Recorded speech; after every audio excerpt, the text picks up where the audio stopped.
Today we're going to talk about how you can use PDFs to save you time and money.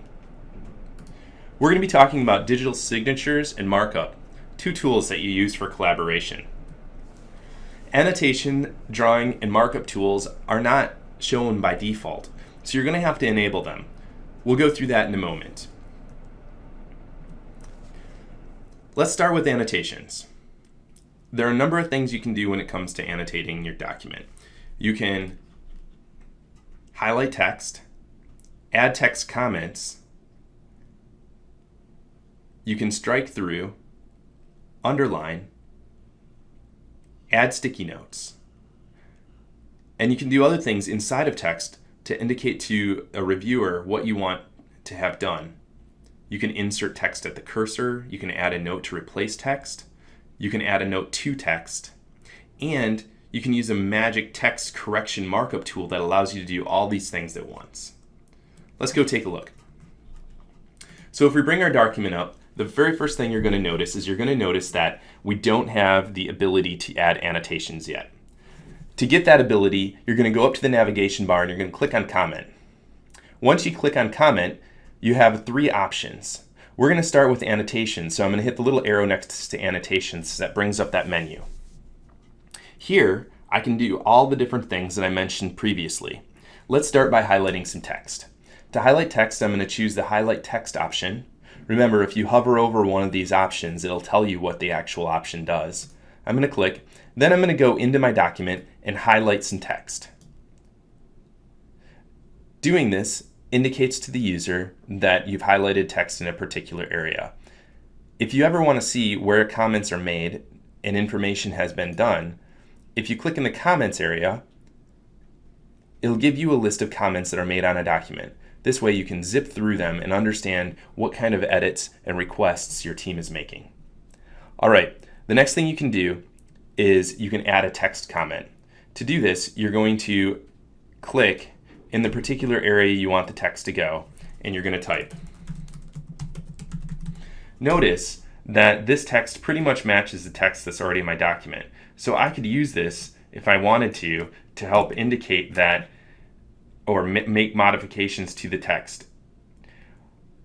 I can also change the size of the text and the font of this text to make it so that it's really clear as to what I'm trying to do.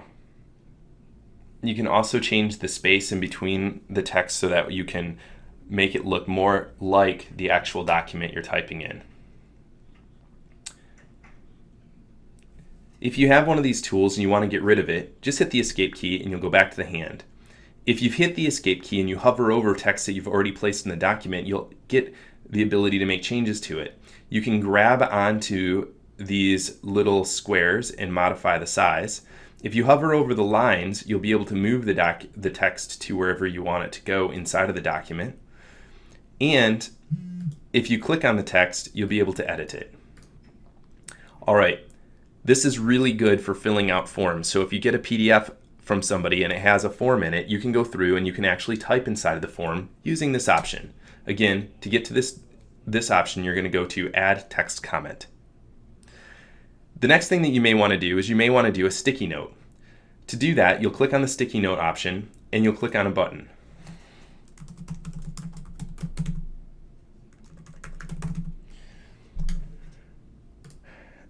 Notice I still have the sticky note tool and I can go throughout the rest of the document placing it. If I place a sticky note by mistake, I can do a Control-Z to undo and it'll get rid of it. You may have to do that twice to get rid of the this actual sticky note. We can also strike through things that we want removed and underline things that we want to make sure to highlight. So there you have it. Those are the simple text markups that you might want to do. The more complicated text markups are like inserting something, asking somebody to replace text, and putting a comment about text. Let's take a closer look. If I want them to insert a comment here, maybe I want it to say defends their territory. I can add insert and it says defends their territory. When they hover over it, they can see that I want them to insert there. They can also look over here on the right-hand side and they can see that I have inserted or requested them to insert the text there. We can also do replace text.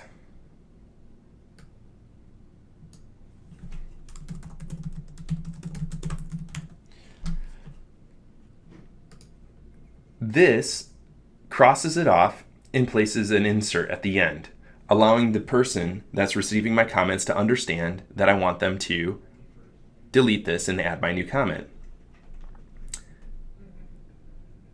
The last thing that we have at our fingertips is the ability to highlight text and comment on it.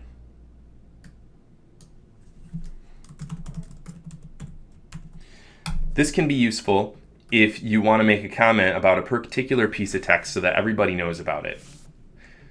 Notice, as I'm making these comments and markups, they're being updated on the right-hand side. Finally, I can use the ability to insert, delete, and replace text all at the same time. This is using the markup tool. Click OK to it, and then when you highlight something, you can then right-click and choose Highlight, Strike Through, Add Note to Replace Text, or Add Note to Text right here. This allows you to switch between these tools without going and clicking on each one. If you want to get rid of the text markup tool, just hit the Escape key and you'll get back to the hand so that you can easily navigate your document. All right, there you have it, annotations and how to use them inside of your document. Let's take a closer look now at drawing tools. So we've got a number of drawing tools that you can use to update your document and let people know what kind of changes you want them to make. You can add text boxes and callouts, draw lines and arrows, ovals and rectangles. You can even make some crazy stuff like clouds and polygons, connected lines. Finally, you can do freeform and erase drawings as needed. Now the eraser, just a quick trap on the eraser, it only works on freeform drawings. So let's take a closer look.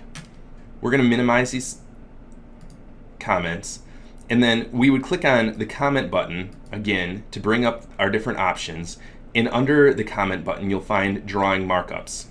Here you can see that we have all the different options that we said. However, 3 of them are grayed out.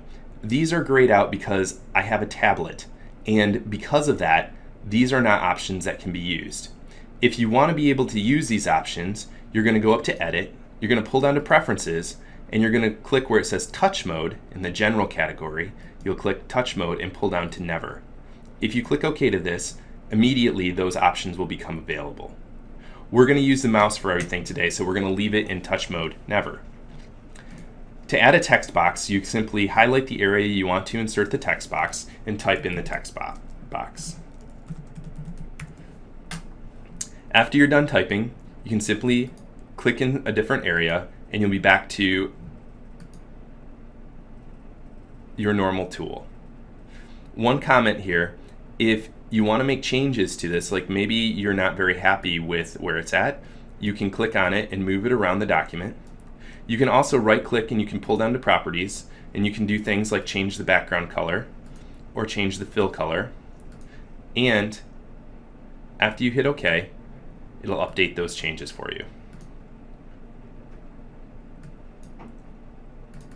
One other comment, if you highlight text like this and you pull down to text style, you can do things like bold, italic, and make some changes to the actual text that you've been typing.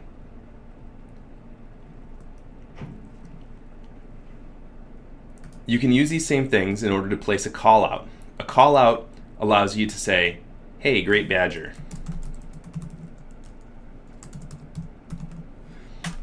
and put an arrow to it. The way call outs work is you click on the call out button, you click where you want the arrow to start, and then you move the box to where you want it to sit, and then you release. After you release, you can type. You can use lines that are pretty straightforward. You can use arrows to indicate something of importance. Circles. Now on circles and squares, if you press the Shift key, it will make them stay completely round. This can be helpful if you're trying to highlight something or you want to make a perfectly round circle and circle something with it. Same goes for squares. If I make a square and I press the shift key, it now makes it a perfectly square so that I can place it on the document. Clouds are pretty straightforward. To make a cloud, all you have to do is click in the spot you want to start your cloud, move to a couple of different points around the document, and it will automatically create the cloud for you. When you're all done, click in the square and it'll finish the cloud out for you. Polygons work the same way. Notice as I'm clicking in that little square to complete the polygon. And so do lines. Although the difference between a line and a polygon is you can't stop the line, or it doesn't automatically create a polygon when it's done. When you're done typing, just click twice and it'll release. The last thing I want to do is show you the freeform pencil. To use the pencil, all you have to do is draw on the screen and it'll automatically draw in whatever you're trying to make. If you make a mistake, you simply grab the eraser and you go through the item that you drew. Now, one quick comment here, you can see that it turns a little bit shaded where I've erased with the eraser. Notice it's not picking up any of the other things. It doesn't work on the lines or the squares or anything else. It only works on stuff that's been drawn in with the pencil. All right, there you have it, how to use the markup tools. We're going to close these and put them away.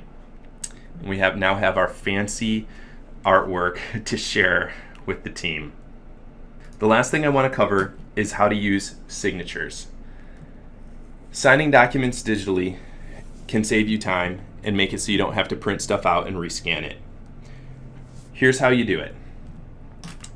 You can insert a signature, which can be either done by a webcam, you can draw it on the screen, or you can use an image. I'm going to use an image in this example. Let's go take a look.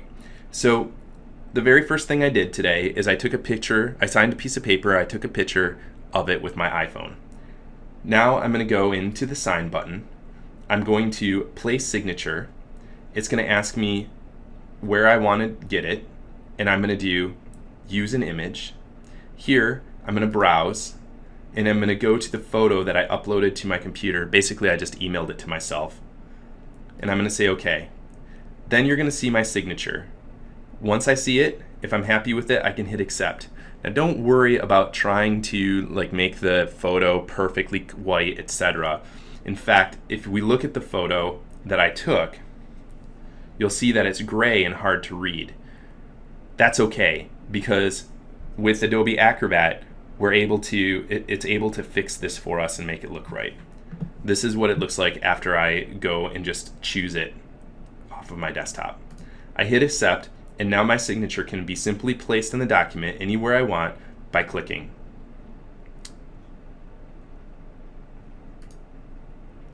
All right, there you have it. How to add comments, do text markup, and create drawing markups inside of a document.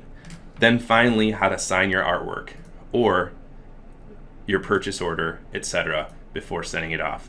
One last comment before we go is after you're done signing your document, you should always go back to sign.